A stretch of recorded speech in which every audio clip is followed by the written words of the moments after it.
दोस्तों आइए आज के कोरोना बुलेटिन में देखते हैं देश और दुनिया में कोरोना का माहौल क्या चल रहा है। इस पर 10 बड़ी खबरें आपको बताते हैं। हमारे देश के कई राज्य सरकारों की तरफ से मास्क पहनने को अनिवार्य कर दिया। इसके अलावा सरकार ने न्यू ईयर को लेकर भी गाइडलाइंस जारी की है। नए साल का जश्न मनाने में भी कुछ नियमों का पालन आपको करना होगा। किन किन राज्यों में सख्त पाबंदियां लगी है, क्या फिर से लॉकडाउन लग सकता है, इस पर भी बड़ी खबरें देखेंगे। और दोस्तों आज बढ़ते कोरोना माहौल के बीच मोदी सरकार की तरफ से भी दवाइयों को लेकर एक बड़ा फैसला लिया गया। वो क्या, वो भी मैं आपको बताऊंगा आगे इस वीडियो में। साथ ही देश में कोरोना का खतरा बढ़ रहा है। इसी बीच आपको पता होगा आज भारत सरकार की तरफ से सभी राज्यों के कोविड हेल्थ सेंटर्स और अस्पतालों में मॉक ड्रिल आयोजित किया गया और मॉक ड्रिल के नतीजे बड़े ही हैरान करने वाले देखने को मिले। स्वास्थ्य मंत्रालय की तरफ से राज्यों को कुछ निर्देश भी दिए गए। मॉक ड्रिल में अस्पताल की तैयारियों का जायजा भी लिया गया। इसको लेकर देख सकते हैं आप देश भर में कोरोना से निपटने की तैयारियों पर मॉक ड्रिल के नतीजे क्या कहते हैं। देखिए आप, राजस्थान अजमेर में बंद मिला ऑक्सीजन प्लांट, तो मध्य प्रदेश भोपाल के प्लांट की बिजली 1.5 महीने से बंद है। मतलब देखिए कोरोना इतना बढ़ने लगा, उसके बावजूद राज्य सरकारों की ढील देखिए आप। और भी कुछ राज्यों के डेटा देखोगे आप तो हैरान हो जाओगे। मॉक ड्रिल की पूरी स्थितियां मैं आपको बताऊंगा, लेकिन इससे पहले कुछ और कोरोना अपडेट्स देखिए आप। हालांकि बढ़ते कोरोना माहौल के बीच सरकार ने देश भर में एयरपोर्ट्स पर कोरोना की जांच शुरू कर दी है, क्योंकि हालात ये है कि उत्तर प्रदेश, बिहार, कर्नाटक, पश्चिम बंगाल समेत कई राज्यों में विदेशी लोगों के साथ साथ कोरोना वायरस भी लैंड कर रहा है। यानी कि कई सारे ऐसे लोग जो अंतर्राष्ट्रीय यात्रा करके भारत में लौट रहे हैं वो कोरोना पॉजिटिव पाए जा रहे हैं। तो वो लोग भारत में कोरोना फैलाने के लिए बड़े जिम्मेदार हो सकते हैं और इसीलिए सरकार ऐसे लोगों की सभी की जांच कर रही है। दुनिया भर में कोरोना का खतरा दिन ब दिन बढ़ता जा रहा है। बढ़ते मामलों के बीच चीन सरकार ने भी बॉर्डर खोलने और क्वारंटीन हटाने का फैसला किया। जहां आपको पता होगा दोस्तों, चाइना में ऑलरेडी कोरोना से कितना कोहराम मचा हुआ है। देखा जाए तो जंगलों में आग की तरह चीन में कोरोना फैल रहा है। हालात काफी ज्यादा भयावह है, यानी कि डरावने हुए हैं। और इसी बीच चीन सरकार की तरफ से आज एक बड़ा फैसला लिया गया। कोरोना तबाही के बीच अब चीन में विदेश से आने वाले यात्री नहीं होंगे क्वारंटीन। चीन प्रशासन ने कोरोना से निपटने के लिए एक नई रणनीति बनाई है। अब चीन ने कोरोना को क्लास बी डिजीज की श्रेणी में रख दिया। इस श्रेणी में डेंगू बुखार जैसी कम गंभीर बीमारियों को रखा जाता है। मतलब कि देखिए चाइना ऐसा समझ रहा है कि कोरोना कोई गंभीर महामारी है ही नहीं, ये नॉर्मल फ्लू है, ये लोगों के सामान्य बीमारियों की तरह, बुखार की तरह एक छोटी मोटी बीमारी है। चाइना तो अब ऐसे समझने लग गया। दुनिया भर में बढ़ते कोरोना के खतरे के बीच चीनी दवाइयां बेअसर हो रही है। चीन की तो दवाइयां भी काम नहीं कर रही है। सिर्फ चीन के एक शहर जेजियांग का डेटा लीक हुआ, जिसमें देखिए मात्र एक दिन में ही 10 लाख नए केस आए कोरोना के पॉजिटिव। और अगर पूरे चाइना देश के आंकड़ों को अगर आप जानोगे ना तो हैरान हो जाओगे। जी हाँ, लिटरली करोड़ों लोगों से भी ज्यादा डेली नए संक्रमित हो रहे हैं। मतलब चीन में हालात ये हो रहे हैं कि 2.5 करोड़ 3 करोड़ लोग रोजाना नए नए संक्रमित आ रहे हैं। और इसी बीच अब जिनपिंग सरकार अमेरिकी ड्रग बांटेगी, यानी कि अमेरिका की दवाइयों का इस्तेमाल करेगी चाइना सरकार। एक एक्सपर्ट से सवाल किया गया कि चीन में इस तरह से जो कोरोना का कहर बरप रहा है, क्या भारत में भी कोरोना की नई लहर यानी कि चौथी लहर आ सकती है, या भारत में वापस लॉकडाउन लगने का डर है। तो हालांकि इस पर अभी एक्सपर्ट्स का कहना है कि भारतीयों को इस कोरोना के नए वेरिएंट BF.7 के खतरे का सामना नहीं करना पड़ेगा, क्योंकि काफी ज्यादा इम्यून हो चुके हैं इंडियंस ऑलरेडी। वही देखिए कोरोना का खतरा विदेशी यात्रियों से भी बढ़ने लगा। कल ही म्यांमार और बैंकॉक के 15 ऐसे नागरिक जो पॉजिटिव मिले, विदेशों से आए थे, भारत में एयरपोर्ट पर उतरे, जिनमें से 11 तो बिहार गया एयरपोर्ट पर उतरे और 4 दिल्ली एयरपोर्ट पर उतरे थे। और बिहार गया में तो आज कुछ और नए संक्रमित भी मिले। बोध गया में टोटल 7 ऐसे विदेशी पर्यटक हो चुके हैं जो कोरोना पॉजिटिव पाए गए और कोरोना संक्रमितों की संख्या भी टोटल बढ़कर 11 हो गई है। बिहार गया का ये आंकड़ा है। दिल्ली एयरपोर्ट पर देखिए म्यांमार से आए 4 यात्री कोरोना संक्रमित पाए गए। उनको RML अस्पताल में भर्ती किया गया और उनके कोरोना की जांच को भी जीनोम सीक्वेंसिंग के लिए भेजा गया। इधर बेंगलुरु एयरपोर्ट पर भी कर्नाटक में 4 यात्री कोरोना संक्रमित पाए गए। तो मतलब देखा जाए तो जहां चीन, जापान समेत दुनिया के कई देशों में कोरोना की रफ्तार बढ़ रही है ना, इसी बीच अंतर्राष्ट्रीय यात्रियों से भारत में भी कोरोना का खतरा बढ़ता जाता है, राइट। और आज मॉक ड्रिल के दौरान ही केंद्रीय स्वास्थ्य मंत्री मनसुख मांडविया ने भी दिल्ली के सफदरजंग अस्पताल में तैयारियों का जायजा लिया। मॉक ड्रिल के नतीजे तो मैं आपको आगे बताऊंगा। फिलहाल देखिए कुछ और कोरोना अपडेट। हमारे देश के 6 ऐसे शहर हैं जहां कोरोना का सबसे ज्यादा खतरा मंडरा रहा,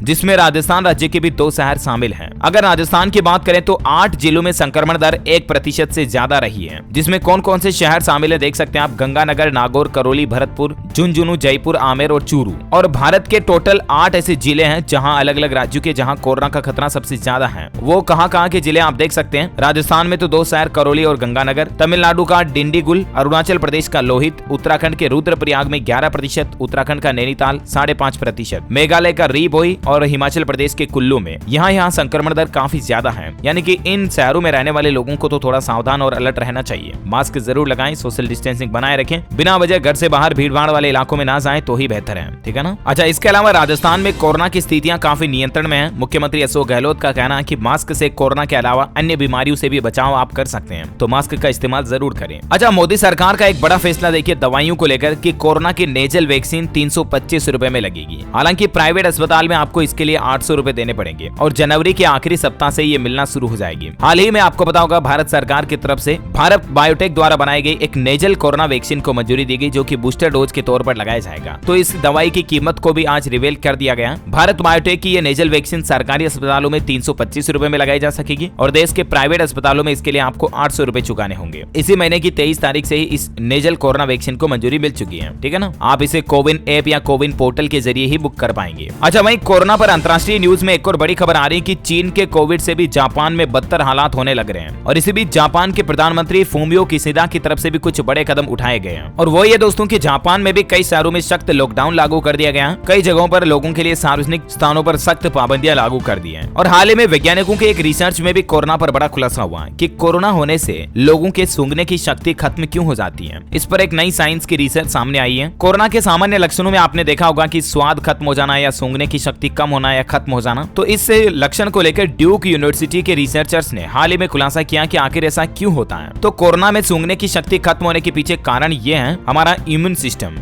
ड्यूक विश्वविद्यालय के रिसर्चर्स के मुताबिक कोरोना हमारे इम्यूनिटी पर हमला करता है और इसका असर सांस लेने की नली पर भी पड़ता है। नेजल पैसेज यानी कि नाक से जुड़ी नर्व सेल्स को पूरी तरह से ये प्रभावित कर देता है और जब कोरोना होता है तो हमारे इम्यूनिटी सिस्टम पर लगातार अटैक करता है, जिसकी वजह से व्यक्ति की सूंघने की शक्ति खत्म हो जाती है, क्योंकि नाक की नर्व से जुड़े सेल्स और कुछ न्यूरॉन्स ही डीएक्टिवेट हो जाते हैं। तो फिर आपको सूंघने का फील नहीं होता, मतलब ये नाक के न्यूरॉन्स आपकी वो गंध को दिमाग तक नहीं पहुंचा पाते हैं और इसीलिए आपको सूंघने की शक्ति पता नहीं चलती है। वैसे कोरोना माहौल के बीच एक्सपर्ट्स की तरफ से 2-3 ऐसे टिप्स भी आ रहे हैं कि आप डाइट में आंवले से जुड़ी 3 चीजें जरूर शामिल करें, चाहे आंवले का मुरब्बा हो गया, आंवला की सॉस, आंवले का अचार, आंवला की चाय वगैरह, ये आप अपनी रूटीन लाइफस्टाइल में शामिल करें। इससे होगा ये दोस्तों कि अगर 2023 में भी महामारी बढ़ती है ना, तो भी आपकी नेचुरल इम्यूनिटी अच्छी रहेगी, जिससे आप कोरोना से काफी ज्यादा सेफ रह पाएंगे, राइट। एक बड़ा फैसला कल ही दिल्ली सरकार की तरफ से लिया गया था कि 15 जनवरी तक दिल्ली में एयरपोर्ट पर ड्यूटी करेंगे सरकारी शिक्षक भी, लेकिन दिल्ली सरकार के इस फैसले का विरोध किया तो विरोध के बाद दिल्ली सरकार ने इस फैसले को वापस ले लिया। अच्छा, अगला अपडेट आ रहा है कि ठंड और कोरोना के खौफ ने कम कर दिया न्यू ईयर के जश्न का जोश भी। कई जगहों पर पार्टी बुकिंग, होटल बुकिंग्स वगैरह ये रद्द हो गई और इससे बड़ा इंडस्ट्रियल कारोबार प्रभावित देखने को मिला। मतलब देखिए, अभी तो कोरोना भारत में बढ़ा भी नहीं, उससे पहले ही कितना ज्यादा कारोबार पर इसका असर देखने को मिला। इकोनॉमी डाउन होती है और इसीलिए भगवान ना करे कि साल 2023 में पिछले 2 सालों की तरह सख्त लॉकडाउन लगे, वरना कई लोगों की हालत खराब हो गई थी पिछले लॉकडाउन के दौरान भी। इकोनॉमिकली कई लोगों की कंडीशन काफी ज्यादा बिगड़ गई, कईयों के काम धंधे व्यापार बिल्कुल ठप हो गए, चौपट हो गए, क्योंकि कोरोना पूरे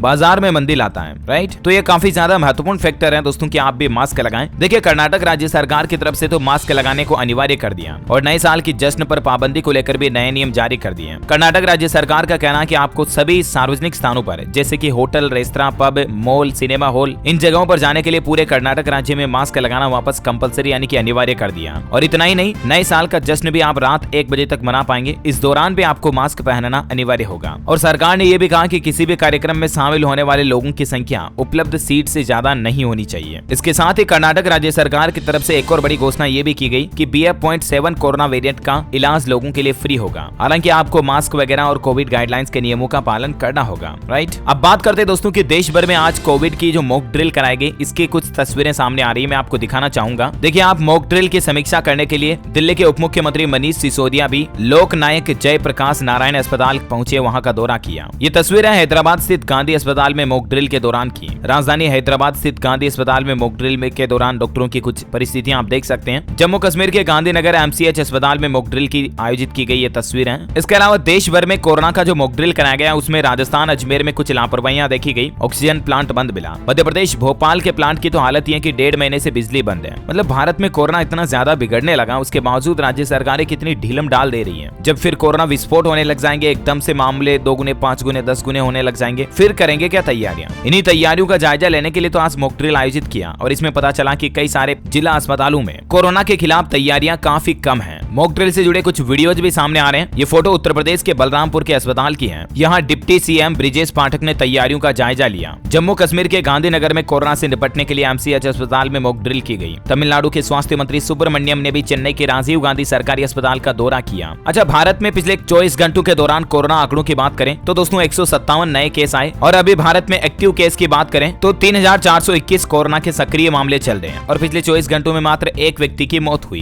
हाँ ना दोस्तों, तो उम्मीद है आज दिन भर की कोरोना की बड़ी खबरें और कोरोना बुलेटिन न्यूज अपडेट आपको जरूर जानने मिले होंगे। वैसे आप कौन से राज्य में रहते हैं मुझे नीचे कमेंट करके बताइएगा, ताकि मैं आपके राज्य के समाचार भी आपके मोबाइल तक पहुंचा पाऊंगा। इस वीडियो को लाइक और शेयर करना और आपके अपने चैनल DLS न्यूज को सब्सक्राइब करके बेल आइकन जरूर दबा देना, ताकि आप ऐसे ही काम की महत्वपूर्ण जानकारियों से हमेशा अपडेट रह पाएंगे। Thank you, take care, good bye, जय हिंद, जय भारत, वंदे मातरम।